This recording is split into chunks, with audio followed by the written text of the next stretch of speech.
আসসালামু আলাইকুম, কেমন আছেন সবাই? আশা করি সকলেই খুব ভালো আছেন। শামিমাস কিচেনে আপনাদের সকলকে স্বাগতম। খুবই ইউনিক আর মজাদার একটা রেসিপি আপনাদের সাথে শেয়ার করতে যাচ্ছি। দই কাতলার নাম তো সবাই শুনেছেন, কম বেশি সবাই কিন্তু এর সাথে পরিচিত, কিন্তু দই রুই কি কখনো খেয়েছেন? আমার খাওয়া সব থেকে সেরা মাছের একটা রেসিপি হলো দই রুই। সবাই তো দই কাতলা করে, তাই আমি একটু ডিফারেন্ট কিছু ট্রাই করলাম। রেসিপিটি দেখে কেমন লাগলো অবশ্যই কমেন্ট বক্সে জানিয়ে যাবেন।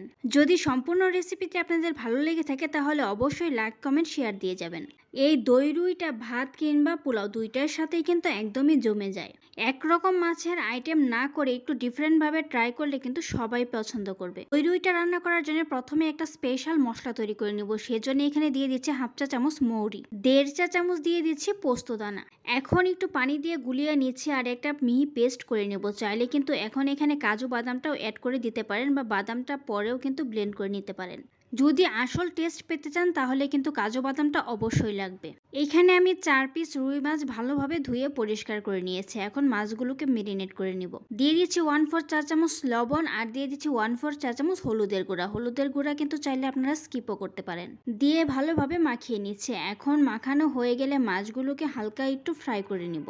মাছগুলো ফ্রাই করার জন্য চুলায় একটা প্যান বসিয়ে দিয়েছি। এখন এতে দিয়ে দিচ্ছি পরিমাণ মতো তেল।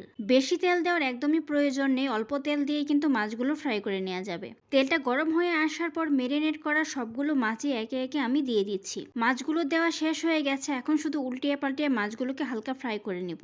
মাছগুলো কিন্তু আমার হালকা ফ্রাই করে নেওয়া হয়ে গেছে। দেখতেই পাচ্ছেন এটা কিন্তু একদমই মুচমুচে হয়নি, একটু নরমই কিন্তু রয়েছে। এই পর্যায়ে মাছগুলোকে নামিয়ে নিচ্ছি। রান্নাটা করার জন্য চুলায় একটা কড়াই বসিয়ে দিয়েছি। কড়াইটা গরম হয়ে আসার পর দিয়ে দিচ্ছি পরিমাণ মতো রান্নার তেল। তেলটা গরম হয়ে আসার পর ফোড়নে দিয়ে দিচ্ছি জিরা, 1 টুকরা দারচিনি, 2 টুকরো এলাচ, 2টা শুকনো মরিচ মাঝখান থেকে কেটে আমি দিয়ে দিচ্ছি। ভালোভাবে নেড়েচেড়ে মিশিয়ে নিচ্ছি। মেশানো হয়ে গেলে দিয়ে দিচ্ছি 1 চা চামচ লবণ আর বেশ কিছুটা পরিমাণ পেঁয়াজ বাটা। এখানে 3 থেকে 4 টেবিল চামচের মতো পেঁয়াজ বাটা রয়েছে। এখন কিছুক্ষণ সময় ধরে নেড়েচেড়ে এই পেঁয়াজ বাটাটাকে ভেজে নিব। পেঁয়াজ বাটাটা কিন্তু ভেজে নেওয়া হয়ে গেছে। এখন এখানে অ্যাড করে দিচ্ছি যে পোস্তদানা আর মৌরিটা বেটে রেখেছিলাম সেইটা। 1 চা চামচ দিয়ে দিচ্ছি কাজু বাদাম বাটা। দিয়ে নেড়ে চেড়ে মশলাটা ভালোভাবে মিশিয়ে নিচ্ছি।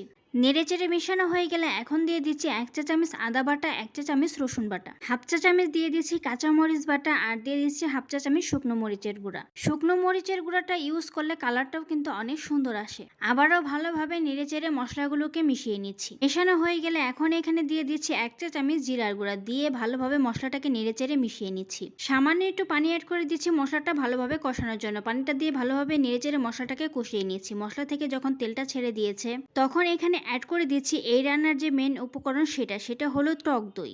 এই টক দইটা কিন্তু আমার হোমমেড। টক দইটাকে ভালোভাবে ফেটিয়ে নিয়েছি। এখন দইটা দিয়ে দিচ্ছি।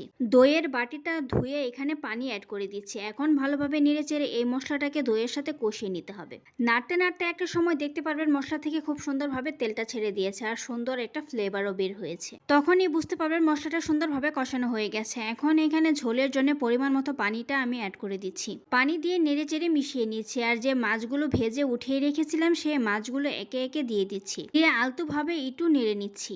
এখন ঢাকনা দিয়ে ঢেকে দিচ্ছি আর চুলাটা মিডিয়াম টু লোতে রেখে 10 মিনিট রান্না করে নিব। চুলাটা মিডিয়াম টু লো হিটে রেখে কিন্তু মাছগুলোকে আমি 10 মিনিট রান্না করে নিয়েছি। দেখতে পাচ্ছেন 10 মিনিট রান্না করে নেওয়ার পর কিন্তু একদমই এটা রেডি হয়ে গেছে। ঢাকনাটা যখন সরাচ্ছিলাম তখন কি যে নাইস একটা ফ্লেভার বের হয়েছে, কি আর বলবো আপনাদের। আর কালারটাও কত সুন্দর এসেছে। আবারও একটু ভালোভাবে নেড়েচেড়ে মিশিয়ে নিচ্ছি। একদম মাছটা কিন্তু হয়ে গেছে। এখন এটা আপনাদের সার্ভ করে দেখাচ্ছি। তৈরি হয়ে গেল খুবই সুস্বাদু, ইউনিক ও মজাদার মাছের একটি রেসিপি দই রুই। অবশ্যই বাসায় একদিন এই রেসিপিটি ট্রাই করে দেখবেন।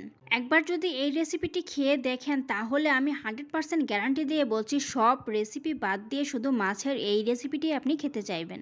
এতটাই টেস্ট হয় মাছের এই রেসিপিটি। একঘেয়েমি রেসিপি না খেয়ে যদি একটু ডিফারেন্টভাবে ট্রাই করেন তাহলে কিন্তু বাসার ছোট থেকে বড় সবাই পছন্দ করবে। সম্পূর্ণ ভিডিওটি দেখার জন্য ধন্যবাদ। ভিডিওটি যদি ভালো লেগে থাকে লাইক কমেন্ট শেয়ার দিতে একদম ভুলবেন না। এরকম নতুন নতুন ভিডিও পেতে আমার ফেসবুক পেজটি ফলো দিয়ে রাখেন। যদি ইউটিউব চ্যানেল থেকে দেখে থাকেন তাহলে চ্যানেলটি সাবস্ক্রাইব করে পাশে থাকা বেল আইকনটি অন করে দিন। ধন্যবাদ।